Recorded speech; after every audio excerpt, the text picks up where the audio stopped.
intended to kill Rashaud Fields. And so this is a killer that is potentially going to kill again, and we know from the statistics in Jacksonville likely will kill again. And so while you're at school, while you're talking, while you're parenting, do more. Look through. Miss Fields told me last Friday about how often she'd, when Rashad was asleep, how she'd use his fingerprint or hold the phone up to his face to go through his phone. That's what good mamas are supposed to do. And we're relying on a community that's fractured. And while we have a sheriff's debate out there, we talk about community policing. Community policing needs to start within the members of the community. Certainly, a sheriff can help implement what law enforcement can do, but community policing needs to start with people upholding not the law, but what's right. What's right. So a tip can come from anywhere. When we started this firm, one of my first cases was Jordan Davis, and everybody knows, ultimately Michael Dunn was convicted for Jordan Davis's murder. But what people don't realize is Michael Dunn fled. He went back to the hotel and had pizza. It was a person that was living in his car that wrote down on a bag Michael Dunn's tag number, which led to police finding Michael Dunn. When we went to the scene, people ran inside. They didn't want to talk. We tried to get videos, and all of a sudden the videos didn't work. We know JSO has had more success than we've had. They have 4 detectives we've met with, and the family has met with. So we know they're processing evidence through FTLE. We know they're on the hunt for this killer and his associates. I believe they know who it is. But we need more tips for this homicide, for this murder, and for other murders in this town, because if we're not going to police ourselves, we can't necessarily expect a sheriff to be able to do it. So I know Stanley had some words. Okay. Ms. Fields? Well, this is a sad moment for me and my family. I do have a good supportive family. I'm back on here again to seek justice for Rashad. I had a bright son. It had a bright future. He wanted to be in the NFL one day. All I ask is, you all know something to say something. I'm pleading and I'm begging for someone to come forward. I have sleepless nights about Rashad. I'm quite sure you all have watched me on Facebook and everything. I just beg you all, if you know something, to please, I'm begging you all to say something.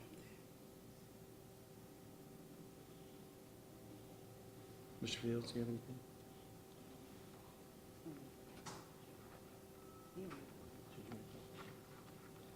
So I want to echo the sentiments of my aunt that if you know something, say something.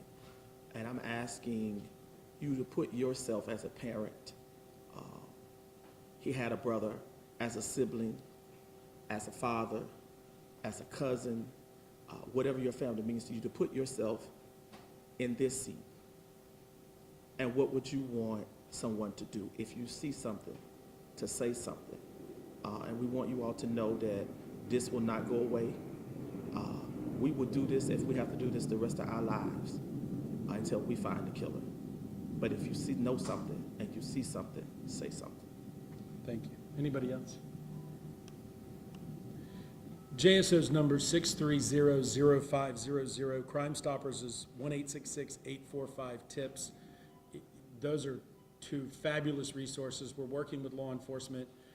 Certainly, there's about 50 different ways you can reach out to me, from Facebook to Twitter to our number, which is all 4s.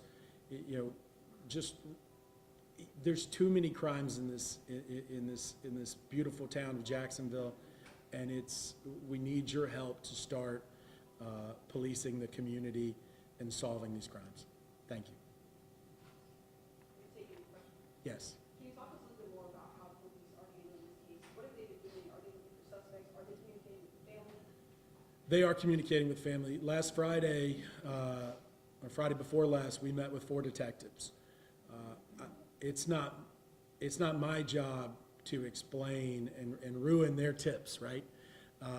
But they've provided significant information about their investigations. This is one that I've done this for 20 years, and I don't know that I've had 4 homicide investigators in a family home, there to piece this case together and potentially other cases.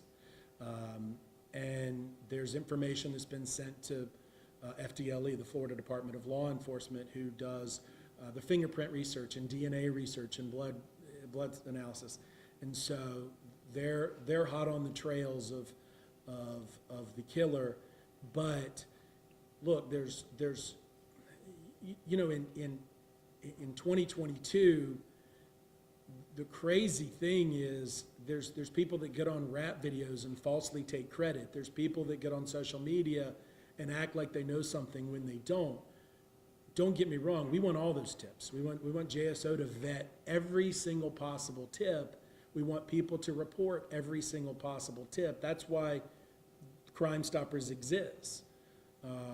But sometimes people need a financial incentive, and we've got 13,000 of them, on the table with more possibly to come, because every one of these lost lives matter. But this is, Rashaud Fields was headed on a scholarship, was just I look at his photo and I think of my sons and hope they can get to where Rashad was headed,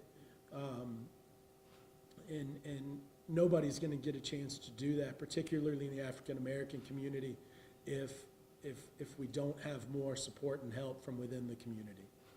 Earlier you mentioned that you thought the GSO knew of the killer. Can you expand on that? I'll let JSO reveal what they want to reveal when they're ready to reveal it. But from our meeting with them, they have strong leads. Obviously, police can't hand something over to a prosecutor, and a prosecutor can't file unless they're fully ready. And so they're obtaining further evidence from FDLE. But even if they arrest somebody, this doesn't stop, because they've got to be convicted. And even if they're convicted, this isn't I don't believe they would even say this is a sole gunman. There was somebody one person that shot him, but more people knew. And so we want to get Rashaud Field's case solved, but this is way bigger than Rashad, and that conversation, gets lost in the broader conversation of, do we need community policing?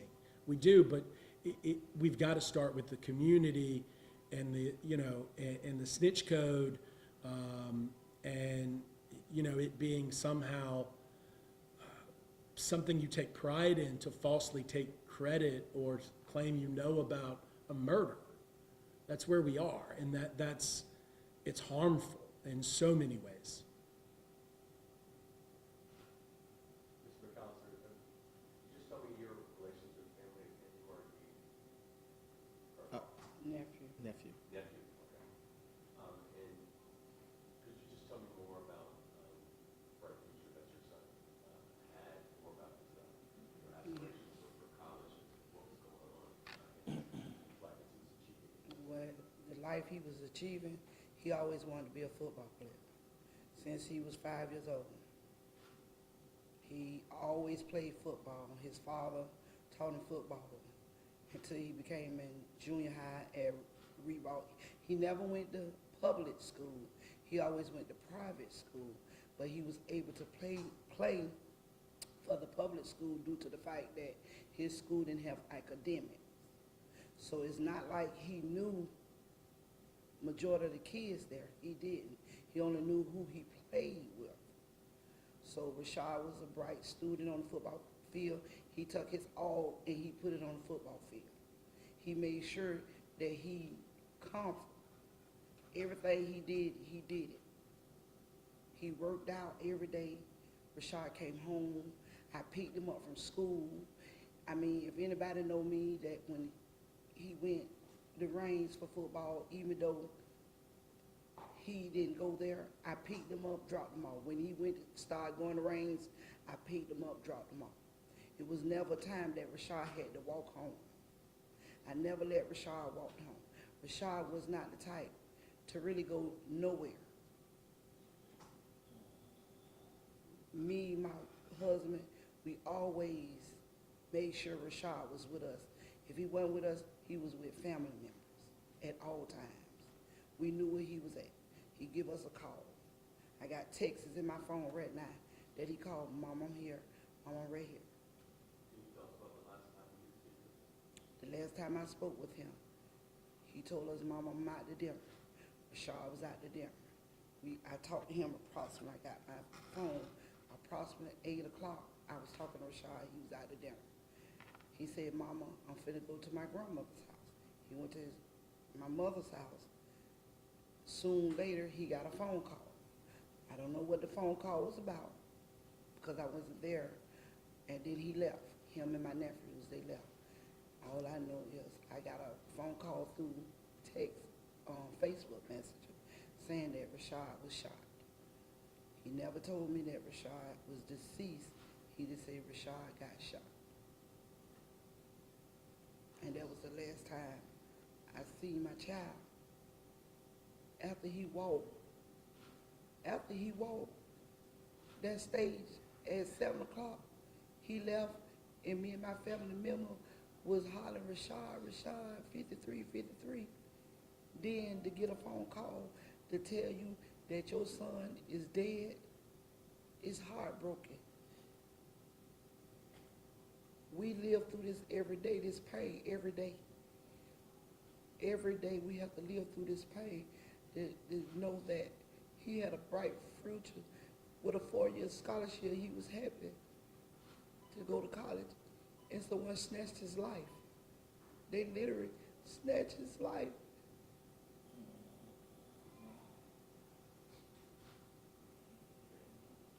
Any other questions? What was his scholarship? Through Kaiser University football. Kaiser. He had a Kaiser University 4-year scholarship in West Palm Beach, which we will be going down there October the 1st to celebrate the life of Rashaud Field that was supposed to be playing October the 1st, his first home game.